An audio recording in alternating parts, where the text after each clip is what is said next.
Psalm 98, this talks about God's grace, and the New Testament is full of the good news of God's grace.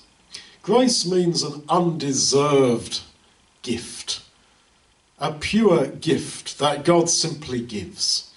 And we are justified, we are counted righteous, Paul says, by grace. That is the Christian gospel. And yet it can seem a little bit wrong or sort of cutting corners or possibly lacking in legitimacy. That, well, I was a sinner who deserved to die, but God then said, oh, by grace I happen to count you as righteous.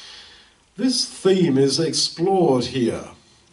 When we read here in Psalm 98 about what God did to Israel, he openly showed his righteousness.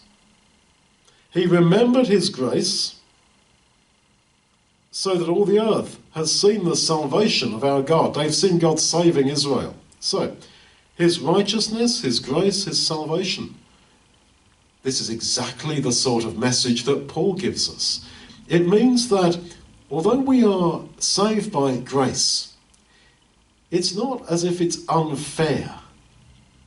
It would be if you justified a criminal in a law court and said, oh, well, we'll let you off. In fact, we'll count you as a good guy.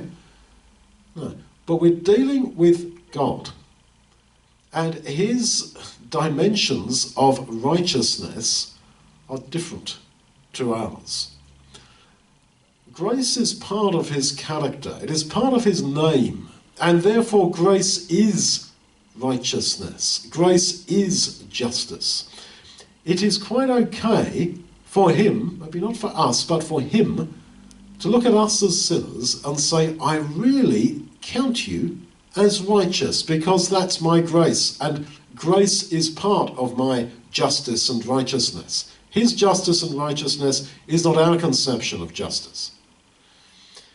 And that is his great salvation.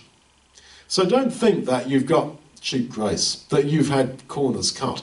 God legitimately sees you and me, who are sinners, as righteous and will save us in a way that is absolutely legitimate and absolutely just and right.